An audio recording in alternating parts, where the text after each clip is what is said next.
Hello guys, ഈ channel ആദ്യമായിട്ട് കാണുന്നവർക്ക് let me introduce. I M doctor Arya, the dentist. ഞാൻ കുറച്ച് നാളെ ഓൾമോസ്റ്റ് ഒരു 1 month ചാനൽ സ്റ്റാർട്ട് ചെയ്തിട്ട്. സോ ഇന്ന് നമ്മൾ സ്റ്റാർട്ട് ചെയ്യാൻ പോകുന്നൊരു Q&A സെഷനാണ്. വേറൊന്നും കൊണ്ടല്ല, റീസെൻ്റ്ലി ഞാനൊരു വീഡിയോ പോസ്റ്റ് ചെയ്തിട്ടുണ്ടായിരുന്നു. It's A shorts based on my graduation. അത് ഓൾമോസ്റ്റ് ഒരു 2 lakhs ആൾക്കാർ യൂട്യൂബിലും അതുപോലെ തന്നെ ഇൻസ്റ്റഗ്രാമിലൊരു ഓൾമോസ്റ്റ് ഒരു 7.5 lakhs ആൾക്കാർ വ്യൂ ചെയ്തൊരു വീഡിയോ ആണ്. ആ വീഡിയോ ഞാൻ പ്ലേ ചെയ്യാം. Presenting Dr. Arya Anilkumar, daughter of Anilkumar and Veena Anilkumar, sister of Aramal Anilkumar. തുടങ്ങും നെഞ്ചിൻ കഥകൾ മുട്ടി വിളിച്ചതുപോലെ ഭയം അത് മാഞ്ഞു പോകെ ആത്മാവിൻ പഴുതിലൂടെ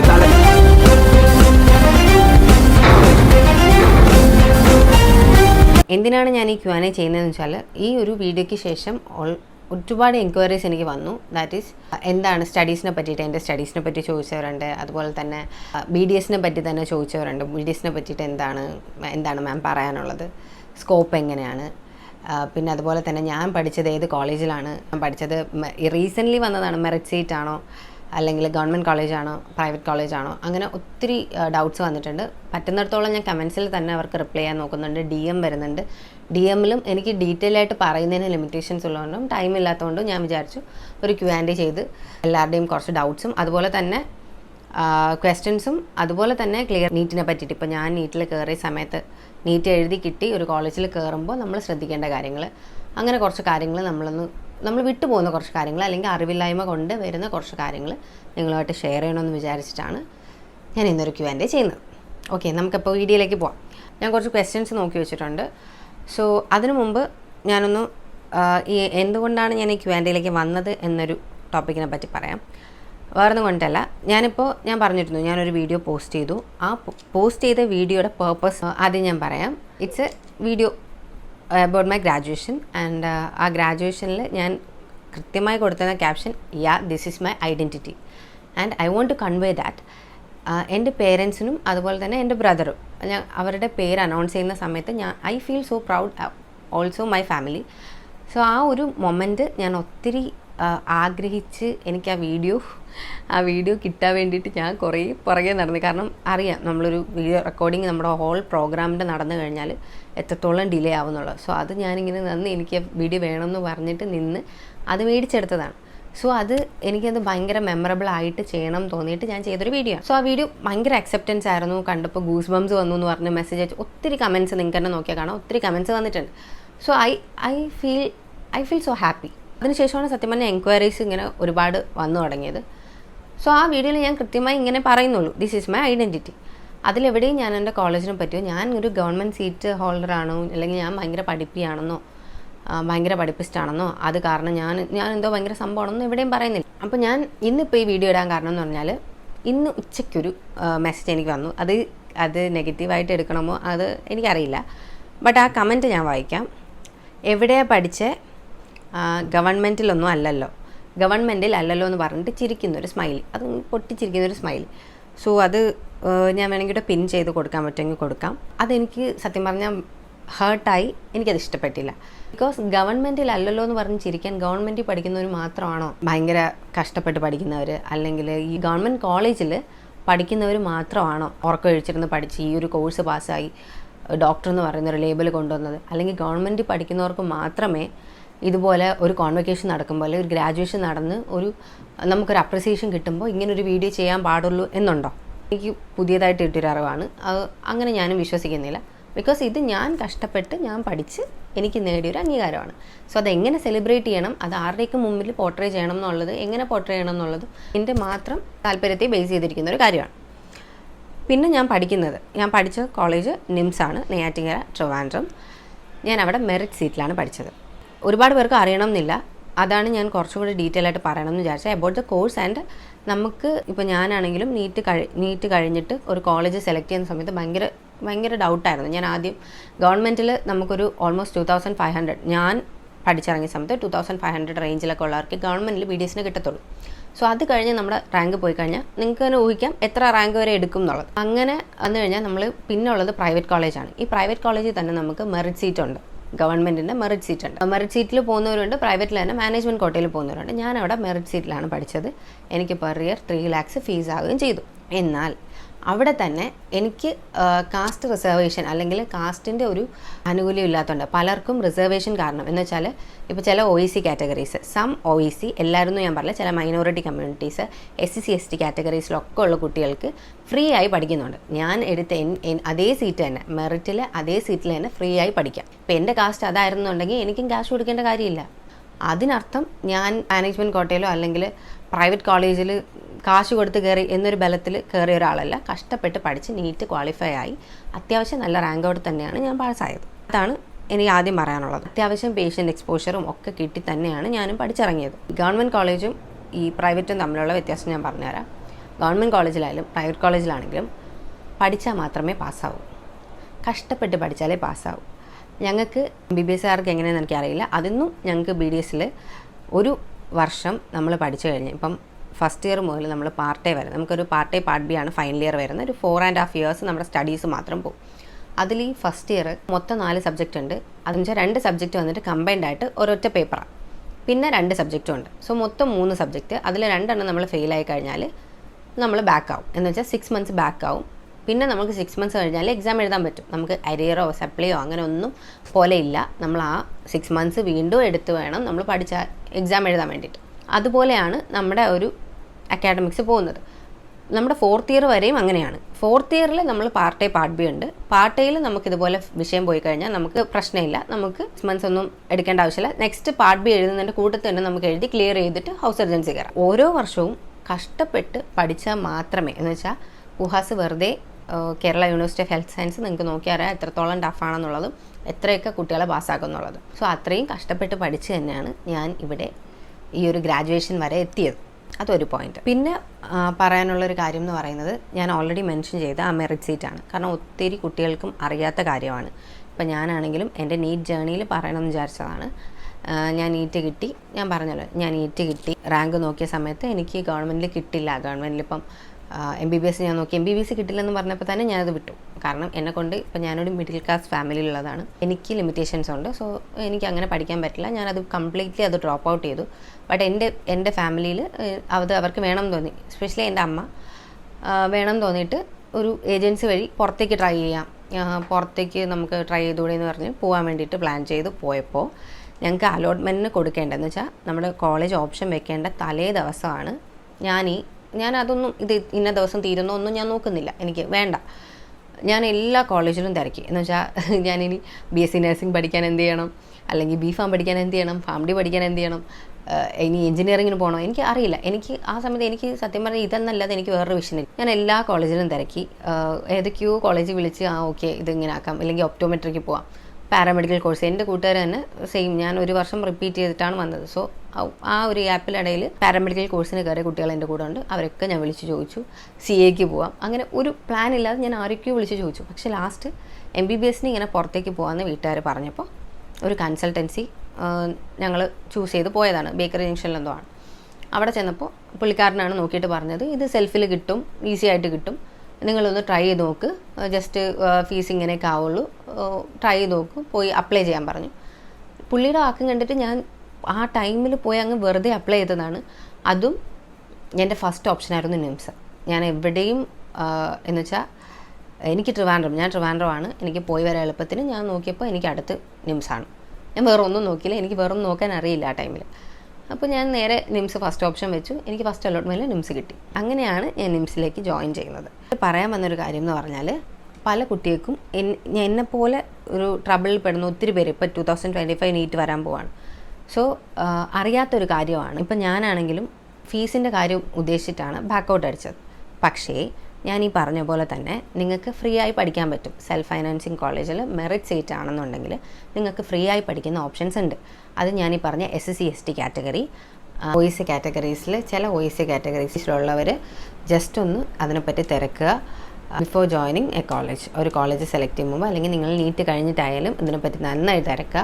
കാരണം ഇങ്ങനെ ഒരു ഓപ്ഷൻ ഉണ്ടെങ്കിൽ നിങ്ങൾ ഉറപ്പായിട്ട് മിസ് ചെയ്യരുത്. കാരണം ഒരുപാട് പേർക്ക് അതിനെപ്പറ്റി അറിയത്തില്ല. അപ്പോൾ നിങ്ങളത് നന്നായിട്ട് ചെക്ക് ചെയ്യുക.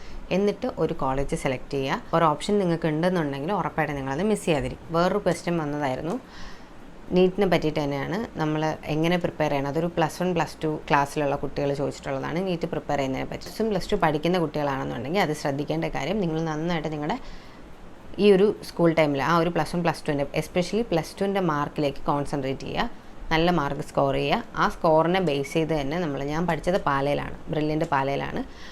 സോ അവിടെയാണെന്നുണ്ടെങ്കിൽ നമ്മൾ ആ ഒരു നമ്മുടെ ഫിസിക്സ് കെമിസ്ട്രി മാത്സ് ബയോളജി ആണെന്ന് തോന്നുന്നു.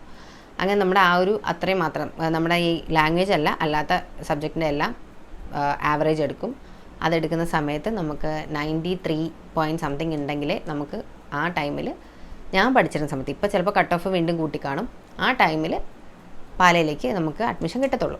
സോ അങ്ങനെയുള്ളവർക്ക് സ്കോളർഷിപ്പോട് കൂടെ തന്നെ പാലയിൽ പഠിക്കാൻ പറ്റും. പിന്നെയും മാർക്ക് കൂടുന്നതനുസരിച്ച് അവിടെ ഒരുപാട് സ്കോളർഷിപ്സ് ഉണ്ട്. അതുപോലെ തന്നെ പാലയിലല്ല, പല ഇതുപോലത്തുള്ള എൻട്രൻസ് കോച്ചിങ് സെൻറ്ററുകളും ഈ ഒരു ബേസിസിലൊക്കെ സ്കോളർഷിപ്പ് അലോട്ട് ചെയ്യുന്നതായിട്ട് ഞാൻ കേട്ടിട്ടുണ്ട്. സോ ഇതൊക്കെ നിങ്ങൾ യൂസ് ചെയ്യണം എന്നുണ്ടെങ്കിൽ ആദ്യം നിങ്ങൾ +1 +2 മാർക്ക് നന്നായിരിക്കണം. ഇപ്പോൾ അത്രയും കുട്ടികൾ ഓരോ വർഷം കൂടുന്നതോറും കോമ്പറ്റീഷൻ കൂടുകയാണ്. നിങ്ങൾ നന്നായിട്ട് പഠിക്കുക, പഠിച്ചതിന് ശേഷം നല്ലൊരു കോച്ചിങ് സെൻറ്റർ സെലക്ട് ചെയ്ത് ഒറ്റയ്ക്ക് പഠിക്കാം, ഓക്കെ ഫൈൻ. പക്ഷെ അതിനേക്കാളും നമ്മൾ കുറച്ചുകൂടി ഒരു കോച്ചിങ് സെൻറ്ററിനെ ഡിപ്പെൻഡ് ചെയ്ത് കഴിഞ്ഞാൽ അത് കുറച്ചുകൂടെ ബെറ്റർ ആയിരിക്കും എന്നാണ് എനിക്ക് തോന്നിയിട്ടുള്ളത്. നല്ലൊരു കോച്ചിങ് സെൻറ്റർ നമ്മൾ സെലക്ട് ചെയ്യുന്നതിൻ്റെ ഏറ്റവും വലിയ ഉപയോഗം എന്ന് പറയുന്നത്, ഓൾറെഡി കമൻറ്റ് ചെയ്തപ്പോൾ തന്നെ ഞാൻ പറഞ്ഞ കാര്യമാണ്, നമുക്ക് നല്ല കോമ്പറ്റീറ്റേഴ്സിനെ കിട്ടും. കാരണം നമ്മൾ ടോപ്പ് ആയിട്ടുള്ള ഒരു സ്ഥലത്ത് പോകുകയാണെന്നുണ്ടെങ്കിൽ ഇതേ ടോപ്പ് സ്ഥലങ്ങളെ എയിം ചെയ്ത് വരുന്ന ഒത്തിരി പിള്ളേർ എന്നുവെച്ചാൽ അവരൊക്കെ ആ ഒരു അത്രയും എന്നുവെച്ചാൽ ബാക്കിയുള്ളവർക്ക് പോകുന്നില്ലെന്നല്ല, അപ്പോൾ അത്രയും ടഫ് കോമ്പറ്റീഷൻ ആയിരിക്കും നമുക്കുള്ളത്. നമുക്ക് വീക്ക്ലി ടെസ്റ്റ് നടത്തും. അതുപോലെ ഇവരൊക്കെ പഠിക്കുന്ന കാണുമ്പോൾ നമുക്കും പഠിക്കാനുള്ള ഇത് വരും. ഞാനൊക്കെ അത്യാവശ്യം നല്ല ഒരു ആവറേജ് സ്റ്റുഡൻ്റാണ്, നല്ല രീതിയിൽ ഇച്ചിരി ഉഴപ്പൊക്കെ ഉള്ള ടൈപ്പാണ്. പക്ഷേ എനിക്ക് ആ ടൈമിൽ ഉണ്ടായിരുന്ന ഫയർ അവിടെ കുട്ടികൾ പഠിക്കുന്ന കാണുമ്പോഴാണ്. നമുക്കിപ്പം ക്ലാസ്സിന് പോകണ്ടാത്ത ദിവസങ്ങളൊക്കെ ഉണ്ടെന്നുണ്ടെങ്കിൽ നമ്മൾ അവിടെ തന്നെ ഇൻസ്റ്റിറ്റ്യൂഷനിൽ തന്നെ പോയിരുന്ന് പഠിക്കാൻ പറ്റും. സോ അങ്ങനെ റെഫറൻസിന് വേണ്ടി പോകുന്ന സമയത്ത് അവിടെ ഒരുപാട് കുട്ടികൾ വരും അവിടെ ഇരുന്ന് പഠിക്കാൻ വേണ്ടി. അവരൊക്കെ ഇരുന്ന് പഠിക്കുന്ന കാണുമ്പോൾ നമുക്കൊരു ഉറക്കം തോന്നില്ല. അപ്പോൾ നമ്മൾ നടന്ന് പഠിക്കും.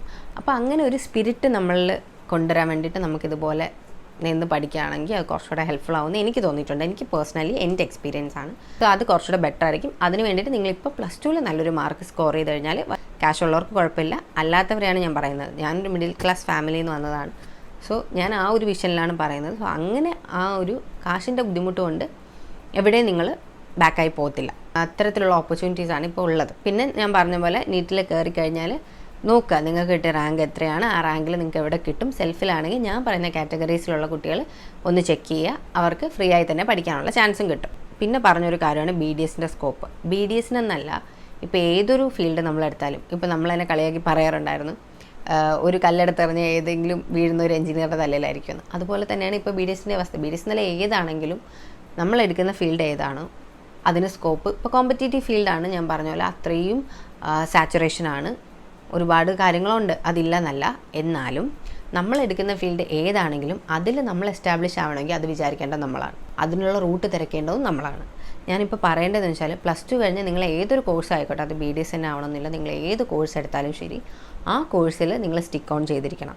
ഒരിക്കലും മാറി ചിന്തിക്കരുത്. ഇതിപ്പോൾ ഞാൻ BDS ആണെന്നുണ്ടെങ്കിൽ ഇത് എൻ്റെ കരിയർ BDS ആണ്. സോ ആ BDSൽ എനിക്ക് എന്തൊക്കെ ചെയ്യാൻ പറ്റും, കംപ്ലീറ്റ്ലി നമുക്ക് അതിലേക്ക് ഇൻവെസ്റ്റ് ചെയ്യണം. BDSനെ സംബന്ധിച്ചിടത്തോളം എനിക്കറിയില്ല, വളരെ MBBSനായാലും ഏതൊരു സബ്ജക്റ്റിനായാലും വളരെ ഡിഫറെൻ്റ് ആണ്. നമുക്കത് മനസ്സിലാക്കിയെടുക്കാൻ തന്നെ 3 വർഷം വേണ്ടി വരും. ഞാനൊക്കെ 3rd ഇയർ ആയപ്പോഴാണ് ആ ഒരു ട്രാക്കിൽ തന്നെ വന്നത്. കാരണം നമുക്ക് മനസ്സിലാവില്ല നമ്മൾ എന്താ പഠിക്കുന്നത്, ഇതെന്താ സംഭവം, ഇതെന്താ ഒന്നും മനസ്സിലാവില്ല. സോ അത്രയും നമ്മൾ അതിൽ ഇൻവെസ്റ്റ് ചെയ്ത് നിന്നാൽ മാത്രമേ നമുക്ക് പാസ്സാകാൻ പറ്റൂ. ഞാൻ പറഞ്ഞ പോലെ ഫസ്റ്റ് ഇയർ മുതൽ ഫൈനൽ ഇയർ വരെ നമുക്ക് ബാക്കാവുന്ന ഒരു സംഭവം, അത് അത്രയും മെൻ്റൽ സ്ട്രെസ്സാണ്. നമുക്കൊരിക്കലും സപ്ലി പോലെയല്ല, നമ്മൾ ബാക്കായി പോവും. നമുക്ക് വിശ്വസിച്ച് നമ്മുടെ ജൂനിയേഴ്സിനെ റാഗ് ചെയ്യാൻ പോലും പറ്റില്ല. കാരണം എപ്പോൾ വേണം നമ്മൾ ജൂനിയേഴ്സിൻ്റെ കൂടെ ആവാം. എന്നുവെച്ചാൽ നമ്മളിപ്പോൾ ഒരു ബാച്ചിലാണെന്നുണ്ടെങ്കിൽ നമ്മൾ 2 സബ് ഫെയിലായി കഴിഞ്ഞാൽ നമ്മൾ നേരെ 6 മന്ത്സ് ബാക്കാവും. വീണ്ടും നമ്മളൊരു 6 മന്ത്സ് ബാക്കായാൽ നമ്മുടെ ജൂനിയേഴ്സിൻ്റെ കൂടെ ആവും നമ്മൾ. സോ അങ്ങനെ നമ്മൾ ഇങ്ങനെ ഒരു ഏണി പാമ്പ് കളിക്കും പോലെ പോയി കഴിഞ്ഞാൽ പാമ്പ് വിഴുങ്ങി താഴെ എത്തുന്ന ആ ഒരു ലൈക്ക് സ്നേക്ക് ആൻഡ് ലാഡർ പോലെ തന്നെയാണ് നമ്മുടെ BDS ജേർണി എന്ന് പറയുന്നത്. സോ അവിടെ നിന്ന് ഇങ്ങനെ ചാടി നമ്മൾ ഫൈനൽ ഇയർ എത്തുമ്പോൾ പാർട്ട് എയിൽ കയറുമ്പോഴാണ്, പാർട്ട് എ ഫെയിലായി കഴിഞ്ഞാൽ നമുക്ക് പാർട്ട് ബിയിൽ എഴുതിയെടുത്ത് സപ്ലൈ ആയിട്ട് തന്നെ എഴുതിയെടുത്ത് നമുക്ക് ഹൗസ് സർജൻസി കയറാൻ പറ്റും. സോ ഇത്രയും കഷ്ടപ്പെട്ടാണ് നമ്മൾ ആ ഒരു കോഴ്സിലേക്ക് എത്തിച്ചേരുന്നത്. സോ അത്രയും കഷ്ടപ്പെട്ട് പഠിക്കണമെങ്കിൽ നമ്മൾ അത്രയും BDSൽ ഇൻവെസ്റ്റഡ് ആയിരിക്കണം. നമുക്ക് ഇതാണ് നമ്മുടെ കരിയർ എന്ന് നിങ്ങൾക്ക് ഉറപ്പുണ്ടെങ്കിൽ മാത്രമേ BDS ചൂസ് ചെയ്യാവൂ. പിന്നെ കോമ്പറ്റീഷൻ എല്ലായിടവും ഉണ്ട്. സ്കോപ്പിനെ പറ്റിയിട്ട് ഞാൻ വേറെ തന്നെ ഒരു വീഡിയോ ചെയ്യാം, ഒന്ന് പ്രിസൈസ് ആയിട്ട് പറഞ്ഞുതരാം. നമുക്ക് കുറച്ച് ഓപ്ഷൻസ് ഉണ്ട്. ഒന്നില്ലെങ്കിൽ MDS ചെയ്യാം, നമുക്ക് ഓൺ ക്ലിനിക്കൽ പ്രാക്ടീസ് ചെയ്യാം, ബിക്കോസ് MBBS വേറെ ഒരു ഇതിനും പോലെ അല്ല, നമുക്ക് സ്വന്തമായിട്ട് തന്നെ ക്ലിനിക്ക് സ്റ്റാർട്ട് ചെയ്യാനും നമുക്ക് അത്യാവശ്യം ഹാൻഡ് സ്കില്ലുണ്ടെങ്കിൽ നന്നായി വർക്ക് ചെയ്യാനും ഉള്ള ലൈസൻസാണ് നമുക്ക് കിട്ടുന്നത്. സോ MDSൻ്റെ ആവശ്യം വരുന്നില്ല. പിന്നെ സ്പെഷ്യലൈസ് ചെയ്യുന്നവർക്ക് സ്പെഷ്യലൈസ് ചെയ്യാം, റിസർച്ച് ചെയ്യുന്നവർക്ക് റിസർച്ച് ചെയ്യാം. പുറത്തേക്ക് പോകുന്നുണ്ടെങ്കിൽ യൂറോപ്പിലേക്കാണെന്നുണ്ടെങ്കിൽ നമ്മൾ അവരുടെ ഈക്വലൻ്റ് എക്സാം എഴുതുക, ഇല്ലെങ്കിൽ അവിടെ BDSന് ഈക്വലൻ്റ് ആയിട്ട് തന്നെ കോഴ്സസ് കാണും. സോ ഈ കോഴ്സസ് ഓപ്റ്റ് ചെയ്ത് അത് പഠിച്ച് അങ്ങനെ കയറാം. അല്ലാതെ തന്നെ ഈ യൂറോപ്പിലൊക്കെ എക്സാം എഴുതാൻ വേണ്ടി മാത്രം കോഴ്സ് എടുത്ത് പഠിക്കാൻ പോകുന്നവരും ഉണ്ട്. പിന്നെ മിഡിൽ ഈസ്റ്റിലേക്കാണെങ്കിൽ ഇപ്പോൾ ഓരോ വർഷം കൂടുന്തോറും റൂൾസ് മാറ്റിക്കൊണ്ടിരിക്കുകയാണ്. ഇതുവരേക്കും ഈ UAE പോലത്തുള്ള കൺട്രീസിലാണെന്നുണ്ടെങ്കിൽ ഒരു 2 years എക്സ്പീരിയൻസോട് കൂടി നമുക്ക് അവിടുത്തെ ലൈസൻസിങ് എക്സാം എഴുതി കയറാൻ പറ്റും. സാച്ചുറേഷൻ ഇതിലെല്ലാത്തിലും ഉണ്ട്. പക്ഷേ അതെങ്ങനെ വേണോ നമ്മൾ യൂസ് ചെയ്യുന്നതും ഒരിക്കലും കിട്ടൂല എന്നല്ല. നമ്മൾ നല്ല രീതിയിൽ സ്ട്രഗിൾ ചെയ്താൽ മാത്രമേ കിട്ടുള്ളൂ. പിന്നെ നമുക്ക് ക്ലിനിക്കിൽ വർക്ക് ചെയ്യാൻ പോവാം. ഇതൊക്കെയാണ് ബേസിക്കായിട്ട് നമുക്ക് BDSലുള്ളത്. പിന്നെയും ഡെൻ്റൽ ഹെൽത്ത് എഡ്യൂക്കേറ്ററായിട്ട് പോവാം, അല്ലെങ്കിൽ നമുക്ക് റിസർച്ചിന് പോവാം, പിന്നെ നമുക്ക് ഇൻഷുറൻസ്, അങ്ങനെ കുറേ കാറ്റഗറീസ്, ഇനിയും കുറേ സബ് കാറ്റഗറീസ് ഒക്കെ ഉണ്ട്. സോ അതിനെ പറ്റിയിട്ടൊക്കെ ഞാൻ ഡീറ്റെയിൽ ആയിട്ടൊരു വീഡിയോ ചെയ്യാം. കാരണം ഇതും കൂടെ ചെയ്ത് കഴിഞ്ഞാൽ ഇത് ഭയങ്കര വാസ്റ്റായി പോവും. പിന്നെ വന്നൊരു ക്വസ്റ്റ്യൻ എന്ന് പറയുന്നത്, പിന്നെ ഒത്തിരി പേര് കൺഗ്രാറ്റ്സ് പറഞ്ഞിട്ടുണ്ട് കേട്ടോ. ആക്ച്വലി ഇപ്പോൾ സമയം കാണാവോ 1:17 ഞാൻ പുറത്ത് പോയിട്ടൊക്കെ വന്ന് ഇരുന്ന് ചെയ്യുന്നൊരു വീഡിയോ ആണ്. കാരണം നാളെ സൺഡേ ആകെ കിട്ടുന്നൊരു സൺഡേ ആണ്. എനിക്കിവിടെ ആവശ്യത്തിന് പണി ചെയ്യാനുണ്ട്, വീഡിയോ ചെയ്യണമെന്നുണ്ടായിരുന്നു. പക്ഷേ ഇന്ന് ഇങ്ങനൊരു സംഭവം വന്നപ്പോൾ എനിക്കതപ്പം തന്നെ എത്രയും പെട്ടെന്ന് എനിക്ക് എന്തെങ്കിലും ചെയ്യണമെന്ന് തോന്നിക്കഴിഞ്ഞാൽ അത് വേഗം ചെയ്യാനുള്ള വെപ്രളാണ്. അങ്ങനെ എടുത്തതാണ്. അതുപോലെ തന്നെ ഒത്തിരി പേര് എൻ്റെ അടുത്ത് കൺഗ്രാറ്റ്സ് പറഞ്ഞിട്ടുണ്ട്. സോ എല്ലാവർക്കും താങ്ക് യു. എനിക്ക് ഭയങ്കര സന്തോഷമായി. സത്യം ഇത്രയും റീച്ച് പോകുന്നത് ഞാൻ വിചാരിച്ചില്ല. അത് ആവും എന്നുള്ളത് എനിക്കൊരു തോട്ടുണ്ടായിരുന്നു, പക്ഷെ ഇത്രയും പോകുമെന്ന് വിചാരിച്ചില്ല. About my channel. So NEET aspiring students ആണെന്നുണ്ടെങ്കിൽ നിങ്ങൾക്കുള്ള ഒരു വീഡിയോ കമ്മിങ് സൂൺ. അത് അത്യാവശ്യം വർക്കുണ്ട്. ഞാനത് കുറച്ചുകൂടെ ഒന്ന് നോക്കിയതിന് ശേഷം ഞാൻ യൂസ് ചെയ്ത സ്ട്രാറ്റജീസ്, അല്ലെങ്കിൽ ഒരു ആവറേജ് സ്റ്റുഡൻസിന് ചെയ്യാൻ പറ്റുന്ന കാര്യങ്ങൾ എന്താണ് എന്നുള്ളതും ഞാൻ ഫോളോ ചെയ്തത് എന്താണെന്ന് ഞാൻ പറഞ്ഞുതരാം. It's up to me. അതൊരിക്കലും ഒരു ഫസ്റ്റ് റാങ്ക് ഹോൾഡറിൻ്റെ ഷെഡ്യൂൾ ആയിരിക്കില്ല. അത് എന്നെക്കൊണ്ട് പറയാൻ പറ്റില്ലല്ലോ. അപ്പോൾ അത് ജസ്റ്റ് പറയുമ്പോൾ ആയിക്കോളും. സോ ഞാൻ എന്താണ് ഫോളോ ചെയ്തെന്നുള്ളത് ഞാൻ നിങ്ങളുമായിട്ട് ഷെയർ ചെയ്യാം. പിന്നെ why I started a YouTube channel, അതാണ് ഏറ്റവും വലിയ ചോദ്യം. Why I started a YouTube channel. മെയിനായിട്ടും ഞാൻ ക്ലിനിക്കിൽ വരുന്ന ഒരുപാട് പേഷ്യൻസിനെ കാണുന്നതാണ്. ആർക്കും ഒരു വ്യക്തത കാണില്ല എന്താണ് ഈ സംഭവിക്കുന്നതിനെ പറ്റിയിട്ടാണ്. പല്ലിനെ പറ്റിയിട്ടുള്ള കാര്യങ്ങൾ നമ്മൾ ഈ പറയുന്ന വേദനയാണ് എന്ന് പറയുമ്പോൾ ഓക്കെ വേദനയാണ്, അല്ലെങ്കിൽ ഇതിങ്ങനെയാണ് എന്ന് പറയുമ്പോൾ ഓക്കെ ഇങ്ങനെയാണ് എന്നുള്ളതല്ലാതെ അവർക്ക് മറുത്തത് എന്താ ഡോക്ടർ ഇങ്ങനെ അല്ലേ എന്നൊന്ന് ചോദിക്കാനുള്ള ആ ഒരു നോളജ് അവർക്കില്ല. ഞാൻ ഒരുപാട് പേഷ്യൻസിനെ കണ്ട് മനസ്സിലാക്കിയ കാര്യമാണ്. ഇപ്പോൾ എനിക്കാണെങ്കിൽ പോലും ഞാൻ BDSൽ കയറും മുമ്പ് എനിക്ക് BDSനെ പറ്റി ഒരു അക്ഷരം അറിയില്ല. ഇതിൽ ഇത്രയും കാറ്റഗറി ഉണ്ടെന്നോ, നമുക്കിങ്ങനെ സ്പെഷ്യലൈസ് ചെയ്യാൻ ഓപ്ഷൻ ഉണ്ട്, അല്ലെങ്കിൽ പല്ല് ക്ലീൻ ചെയ്യാൻ ഒരു ഡോക്ടറെ കാണിക്കാമെങ്കിൽ റൂട്ട് കനാലിയും വേറെ ഡോക്ടറെ കാണിക്കാനുള്ളൊരു ഓപ്ഷൻ ഉണ്ട്. സോ ഇതൊന്നും എനിക്ക് അപ്പോൾ അറിയില്ല, ഒന്നും അറിയില്ല. സോ അങ്ങനെ അറിയാത്ത ഒത്തിരി പേരുണ്ട്. ഞാൻ ഉദ്ദേശിക്കുന്നതെന്ന് വെച്ചാൽ ഒരു ചാനൽ തുടങ്ങിക്കൊണ്ട് ബേസിക് ആയിട്ടുള്ള, ഒന്നുമില്ലെങ്കിൽ നമ്മൾ അത്രയും വാസ്റ്റായിട്ട് പറഞ്ഞില്ലെങ്കിലും ബേസിക് ആയിട്ടുള്ള നോളജ് അത് പബ്ലിക്കിന് എത്തിക്കുക. അല്ലെങ്കിൽ ഈ നടക്കുന്ന സ്വന്തം വായിലോ അല്ലെങ്കിൽ സ്വന്തം ശരീരത്തോ നടക്കുന്ന ഒരു മാറ്റം അല്ലെങ്കിൽ ഒരു പ്രശ്നം അത് മനസ്സിലാക്കി അതിനുള്ള ട്രീറ്റ്മെൻറ്റ് അപ്പോഴപ്പോഴായിട്ട് എടുത്തു പോകാൻ ഏതൊരാൾക്കും പറ്റണം. എല്ലാവർക്കും മനസ്സിലാക്കി കൊടുക്കാൻ എന്നെക്കൊണ്ട് പറ്റിയില്ലെങ്കിലും അത്യാവശ്യം ആളുകളിലേക്ക് ഈ കുറച്ച് ഇൻഫർമേഷൻസ് എത്തിക്കണം എന്ന് വിചാരിച്ചിട്ടാണ് ഞാൻ ഈ ഒരു ചാനൽ സ്റ്റാർട്ട് ചെയ്യാം എന്നുള്ളൊരു മൈൻഡ്. അതൊക്കെ എനിക്ക് സഡനായിട്ട് തോന്നുന്ന കാര്യങ്ങളാണ്. ഇതൊന്നും ഞാൻ ഒത്തിരി നാളത്തെ പ്ലാൻ ചെയ്ത് അങ്ങനെയല്ല, സഡനായിട്ട് തോന്നി. പിന്നെ ഞാൻ അതിൻ്റെ എക്യുപ്മെൻറ്റ്സ് വാങ്ങാനും അങ്ങനെ പോയി ആ ഫയറിൽ തന്നെ ഞാനിങ്ങനെ പോയിക്കൊണ്ടിരിക്കുന്നതാണ്. അപ്പോൾ ഇതാണ് എൻ്റെ മെയിൻ മോട്ടീവ് എന്ന് പറയുന്നത്. ഈ അത്യാവശ്യം ആളുകൾക്ക് എഡ്യൂക്കേഷൻ, ഡെൻ്റൽ ഹെൽത്ത് എഡ്യൂക്കേഷൻ ചെയ്യാമെന്നുള്ളതാണ് ഇപ്പോഴത്തെ എൻ്റെ പർപ്പസ്. പിന്നെ ഞാനൊരു ആസ്ക് മീ ക്വസ്റ്റ്യൻ ഇട്ടപ്പോൾ ഇന്ന് എനിക്ക് വന്ന ക്വസ്റ്റ്യനാണ് 2025 എന്താ എൻ്റെ പ്ലാനെന്ന്. 2025 ഐ ഹോപ്പ് എന്നെക്കൊണ്ട് ചെയ്യാവുന്നതിൻ്റെ ബെസ്റ്റ് വേർഷൻ ഓഫ് മീ എനിക്ക് ചെയ്യണം. പിന്നെ പ്രാക്ടീസ് നന്നായി പ്രാക്ടീസ് ചെയ്യുക, കൂടുതൽ കാര്യങ്ങൾ ഇതുപോലെ ഷെയർ ചെയ്യുക. ഇതൊക്കെയാണ് ഇപ്പോഴത്തെ എൻ്റെ ഒരു തോട്ടെന്ന് പറയുന്നത്. ഇതൊക്കെ നടക്കും. 2025 കുറച്ചുകൂടെ ഒന്ന് ബ്രൈറ്റർ ആക്കാൻ എന്നെക്കൊണ്ട് പറ്റുമെന്ന് ഞാൻ വിശ്വസിക്കുന്നു. ഇനി ഞാൻ ഒത്തിരി ലാഗ് എടുപ്പിക്കുന്നില്ല, ഒത്തിരി ആയി. ഇനി ഞാൻ എന്തെങ്കിലും വിട്ടുപോയിട്ടുണ്ടെങ്കിൽ ജസ്റ്റ് കമൻറ്റ് ചെയ്യുക. പിന്നെ നീറ്റിനെ പറ്റിയിട്ട് ഇനിയും കുറച്ചുകൂടെ വീഡിയോസ് ഇടാനുണ്ട്. കോഴ്സിനെ പറ്റിയിട്ട് അത്യാവശ്യം ഞാൻ കുറച്ച് കാര്യങ്ങളൊക്കെ പറഞ്ഞു എന്ന് തോന്നുന്നു. പിന്നെ ഇനി എന്തെങ്കിലും പറയാനുണ്ടെങ്കിൽ നിങ്ങൾക്ക് ജസ്റ്റ് കമൻറ്റ് ചെയ്യാം. നമുക്ക് വേറൊരു വീഡിയോയിൽ കാണാം. ഞാൻ ഈ പറഞ്ഞ കാര്യങ്ങൾ നിങ്ങൾ ആർക്കെങ്കിലും ഹെൽപ്ഫുള്ളായിട്ട് തോന്നിയിട്ടുണ്ടെങ്കിൽ നിങ്ങളുടെ നീറ്റ് ആസ്പയറിംഗ് ആയിട്ടുള്ള ഫ്രണ്ടിനോ അല്ലെങ്കിൽ ആർക്ക് ഇത് ഉപകാരപ്പെടുമെന്ന് തോന്നിയാൽ അവർക്ക് നിങ്ങൾ ഈ വീഡിയോ ഷെയർ ചെയ്യുക, സപ്പോർട്ട് ചെയ്യുക. സോ ഇനി അടുത്തൊരു വീഡിയോയിൽ കാണും വരെ ഗുഡ് നൈറ്റ്.